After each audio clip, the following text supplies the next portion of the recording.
Hello everyone, this is me Aruni Srivastava and welcome back to my channel medico subject. So guys, आज हमारा topic है NACP, ठीक है, which stand for national AIDS control programme. ठीक है, इसके नाम से ही क्लियर है कि ये एड्स कंट्रोल के लिए ये प्रोग्राम को बनाया गया था। ठीक है, तो देखो, इस प्रोग्राम को सबसे पहले लॉन्च इंडिया में 1987 में किया गया था। ठीक है, 1987 में इस प्रोग्राम को लॉन्च किया गया था और 1986 में सबसे पहले इंडिया में पहला केस एड्स का डिटेक्ट किया गया था। ठीक है, अब देखो, ये प्रोग्राम को लॉन्च किया गया है तो इस प्रोग्राम के कुछ बेसिक एम्स थे।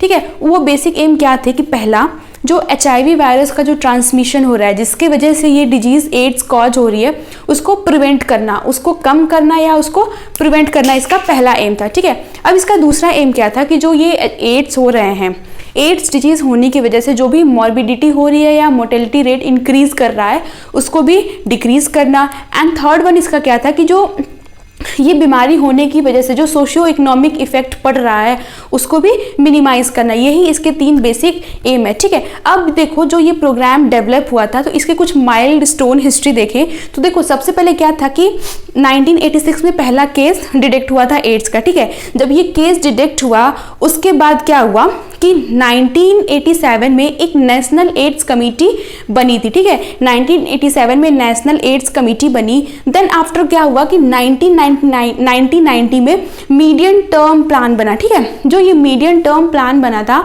ये सिर्फ और सिर्फ 4 स्टेट के लिए एंड 4 मेट्रोज के लिए था। ठीक है, इस प्लान के बाद 1992 में national AIDS control programme phase 1 इसको डेवलप किया गया और इसका बेसिक एम यही था कि जो HIV वायरस का जो ट्रांसमिशन हो रहा है, इससे जो इन्फेक्शन हो रहा है उसको कम करना था। देन 1999 में इसका फेज सेकेंड आया। जब इसका NACP का जब फेज सेकेंड आया तो इसमें क्या किया गया, जो डिसेंट्रलाइज था उसको इंक्रीज किया गया, एज वेल एज जो NGOs थे उनको भी इसमें इन्वॉल्व किया गया। अब यहाँ पे जो डिसेंट्रलाइज है इसमें वही ICE activity, ICE which stand for information communication and education activity को प्रमोट किया गया और जो नॉन NGOs थे उनको भी इसमें इन्वॉल्व किया गया। ठीक है, और 1999 में ही एक स्टेट एड्स कंट्रोल सोसाइटी का भी फॉर्मेशन हुआ था। देन क्या हुआ कि देन 2007 में NACP का फेज 3 आया।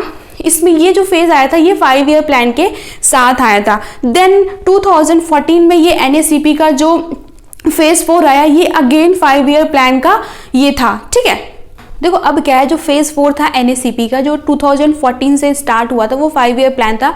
उस फेज की कुछ अपनी एक स्ट्रेटजी थी। ठीक है, देखो, कोई भी प्रोग्राम होता है ना तो उसकी एक अपनी स्ट्रेटजी होती है कि किस पे वो काम करेंगे। ठीक है, तो जो NACP का जो फेज 4 था उसकी स्ट्रेटजी ये थी कि सबसे पहले ये सर्विलियंस सेंटर बनाएंगे, जगह जगह पे नंबर ऑफ सर्विलियंस सेंटर बनाएंगे, जिससे कि जो ये डिजीज हो रही है, जो एड्स हो रहा है, उसकी मॉनिटरिंग वो अच्छे से कर पाए। ठीक है, ये इसकी पहली स्ट्रेटजी थी। अब दूसरी स्ट्रेटजी इसकी क्या थी कि उन सारे रिस्क ग्रुप को आइडेंटिफाई करना कि कौन से ऐसे ग्रुप हैं जो हाईली रिस्क पे हैं इस डिजीज के लिए, उनको आइडेंटिफाई करना, ये इसकी सेकेंड स्ट्रेटजी थी। ठीक है, अब देखो, अगर मानो किसी को ये डिजीज हो जा रही है, किसी भी पर्सन को अगर ये डिजीज हो रही है तो उस डिजीज मतलब जो डिजीज हो रही है उसके लिए एक अलग से गाइडलाइन को प्रिपेयर करना, एक स्पेसिफिक गाइडलाइन बनाना, ये भी एक इनकी एक स्ट्रेटजी थी। ठीक है, अब इनकी नेक्स्ट स्ट्रेटजी क्या थी कि जो ब्लड बैंक है वहाँ पे जो भी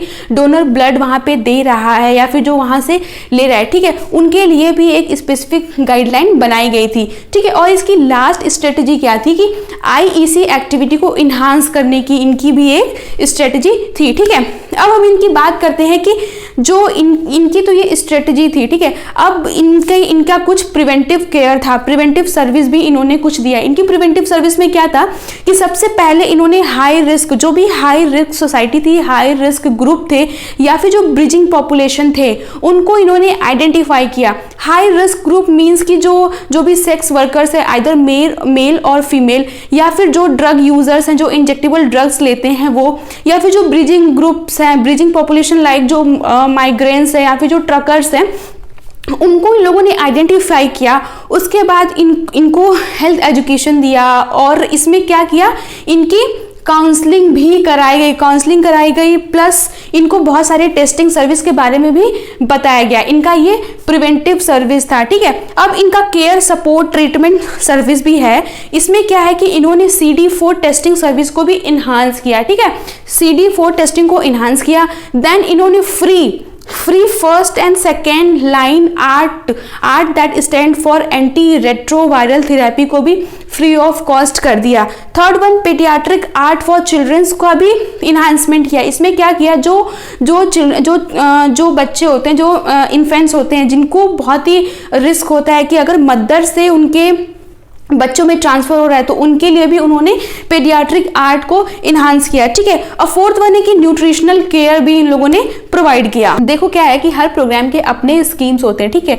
तो जो यहाँ पे नेशनल एड्स कंट्रोल प्रोग्राम है, इसके भी कुछ अपने स्कीम्स हैं, लाइक सुरक्षा क्लिनिक, सनराइज स्कीम एंड निरंतर स्कीम, ठीक है। अब देखो जो सुरक्षा क्लिनिक स्कीम है, सुरक्षा क्लिनिक स्कीम में क्या होता है कि ये provide the protection from sexually transmitted infection या फिर provide the protection from reproductive tract infection से ये प्रोटेक्शन प्रोवाइड करता है, ठीक है। और दूसरा क्या है कि ये ट्रीटमेंट विथ सिंड्रोमिक किट, ठीक है। यहाँ पे एक सिंड्रोमिक किट भी प्रोवाइड की जाती है। इसमें फर्दर 7 किट्स होते हैं और सारे के सारे किट्स फॉर डिफरेंट पर्पज के लिए बनाए जाते हैं विद कलर कोडिंग के साथ, ठीक है। सेकेंड वन है सनराइज स्कीम, ठीक है। जो सनराइज स्कीम है, बेसिकली इसको नॉर्थ ईस्ट के जो भी स्टेट्स थे उनमें इसको लॉन्च किया गया था। बेसिकली क्या है कि जो हाई रिस्की ग्रुप हैं, उन ग्रुप में ये HIV का ट्रांसमिशन ना हो, कम हो, इस वजह से इसको लॉन्च किया गया था।